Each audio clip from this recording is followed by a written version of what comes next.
অনেক প্রবাসী আছেন তারা চায় যে যখন সে বাংলাদেশে যাবে এয়ারপোর্টে যেন গ্রামের বাড়ি থেকে তার লোক না আসে।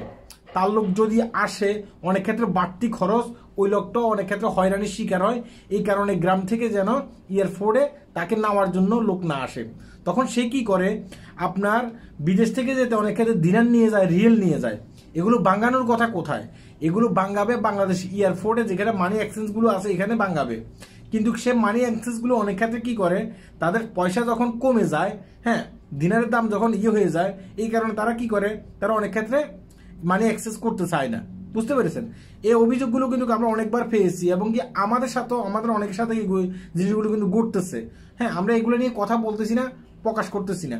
আজকে দেখেন একজন ভাই, তিনি ওমান থেকে আসছেন। হ্যাঁ, এই দেখেন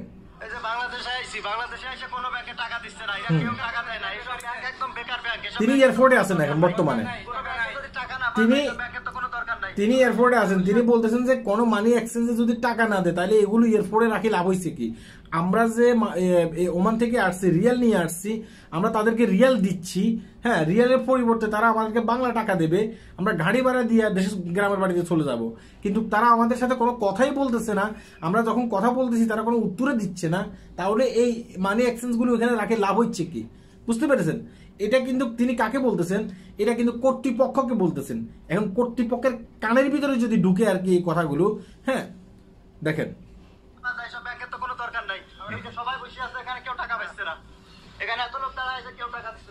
কেউ টাকা পাইতেছে না, কোন মানি এক্সচেঞ্জার তাদের টাকা শেষ করে দিচ্ছে না। হ্যাঁ, বুঝতে পেরেছেন? অনেকে দাঁড়িয়ে আছে এখানে ইয়ের জন্য, মানি এক্সচেঞ্জের জন্য। তাহলে এই এই মানি এক্সচেঞ্জ গুলো এখানে রেখে লাভ খিচ্ছে কি? এগুলো কি এখান থেকে বিমানবন্দর থেকে কি এগুলো উঠিয়ে দেওয়া উচিত না? এগুলো উঠিয়ে দেওয়া উচিত, বুঝেন নাই? আপনারা নাকি আমাদের যারা প্রবাসী আছে তাদেরকে ভিআইপি মর্যাদা দিয়ে নাকি আপনারা বাংলাদেশ এয়ারপোর্ট পার করে দেবেন। এটা কি তাদের এটা নমুনা?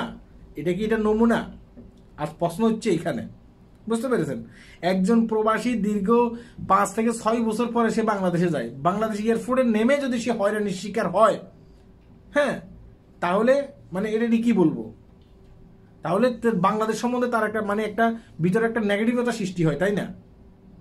তাই আমি যারা উঁচু উঁচু চেয়ারগুলো দখল করে বসে আছেন, যারা কর্তৃপক্ষ আছেন, তাদের উদ্দেশ্যে বলতেছি যে যারা এখানে এই যে মানি এক্সচেঞ্জারের নামে এখানে মানুষকে হয়রানি করতেছে, এদেরকে ফাঁসাই মেরে এয়ারপোর্ট থেকে বের করে দেন।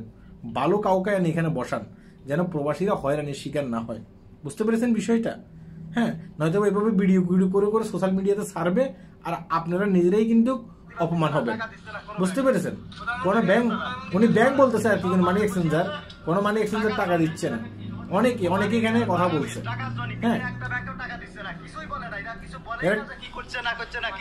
এরা কিছুই বলে না, এরা কথাই বলে না বলতেছে, এরা কথাই বলে না, এরা বলতেছে কথাই বলে না।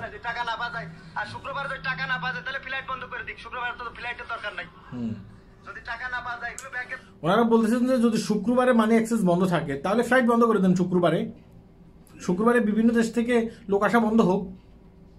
এখন একটা লোক যদি আপনি যদি শুক্রবারে মানি এক্সচেঞ্জ বন্ধ রাখেন এয়ারপোর্টে, যদি একটা লোক যদি শুক্রবারে বিদেশের বাড়ি থেকে আসে, তার কাছে যদি বাংলা কোনো টাকা না থাকে, মানি এক্সচেঞ্জ গুলো যদি খোলা না থাকে, সে তার গ্রামের বাড়িতে যেতে পারবে?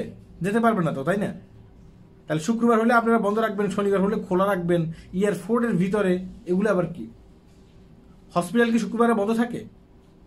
এটাই ইমার্জেন্সি না?